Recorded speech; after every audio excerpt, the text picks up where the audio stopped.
Brexit disappoints musicians.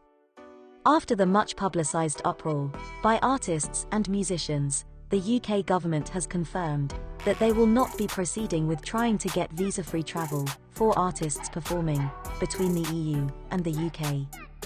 With musicians shooting themselves in the foot over Brexit, visas will be required by performing artists and musicians travelling between the EU and the UK. In this video, we discuss the background to the argument over artists' visas, what will need to be done if artists and their entourage want to perform in the EU or UK, and the rejection of the call for special treatment. But first, we want to thank you for joining us. Find us on all the other social media channels, and don't forget to subscribe to our channel, and click that bell to get notified when we release a new video. We also appreciate your likes and comments below, as it helps to support our channel.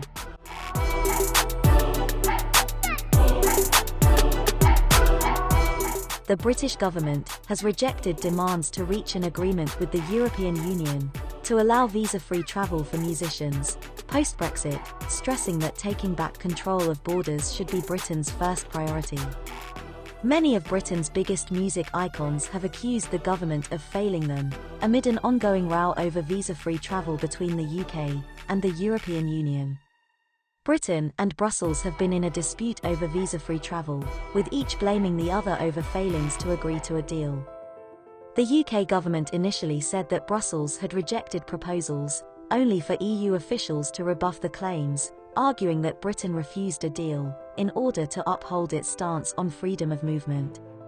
The NME recently reported that UK ministers have now completely ruled out fighting for visa-free travel for musicians, because taking back control of Britain's borders is the main priority. The decision has sparked fury across the music industry.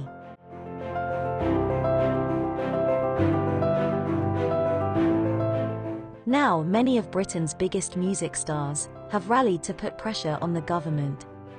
Artists including Sir Elton John, Sting, Liam Gallagher, and Nicola Benedetti are among the musicians to have signed an open letter to the government, published in The Times.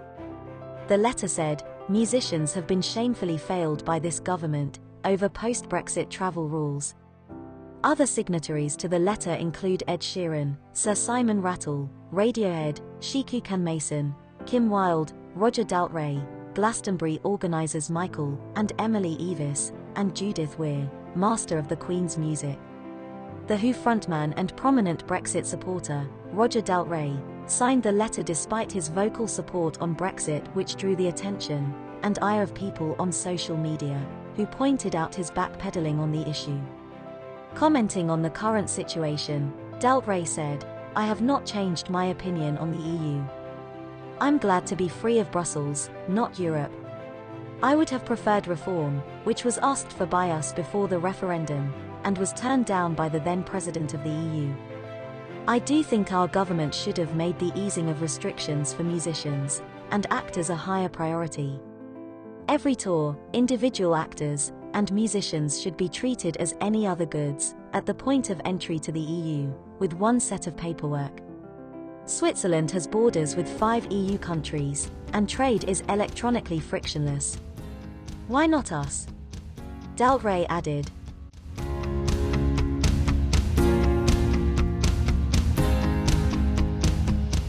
For now, UK musicians planning tours on the continent and EU artists heading to Britain will be subject to visa and immigration rules.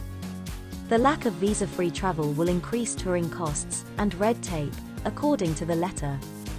The government is now being urged to do what it said it would do, and negotiate a visa-free deal allowing musicians to travel to the EU with their equipment.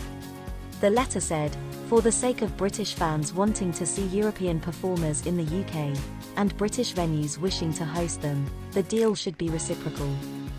Touring musicians have been hit hard by the chaos around new border regulations, following Britain's exit from the EU. These new rules mean that if you're a British citizen doing short stays in EU countries, you will now need a visa to do so, and truck drivers carrying equipment will now need to return to the UK after visiting just 2 member states. This will have a devastating impact on current and less established performers, and most importantly a major obstacle to new and emerging musicians. In response to the letter, a UK government spokesperson said that the concerns of musicians were being taken seriously. The spokesperson said, "We absolutely agree that musicians should be able to work across Europe."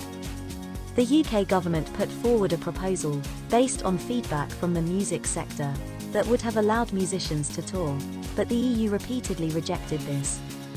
The EU's offer in the negotiations would not have worked for touring musicians. It did not deal with work permits at all, and would not have allowed support staff to tour with artists. The signatories of this letter should be asking the EU why they rejected the sensible UK proposal, the spokesperson added.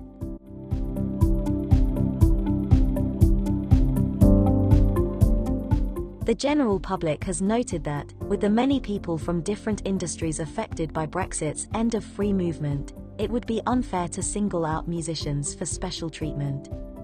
However, people from the performing industry pointed out that British music, film, TV, and sport are a key part of the economy, and a free cultural work permit is highly beneficial to both the UK and the EU. Currently, the effect of Brexit is not truly felt due to the pandemic.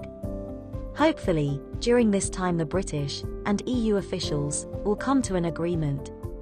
What are your thoughts on this issue? Should there be an exception, or should everyone suffer the consequences of Brexit's end of free movement?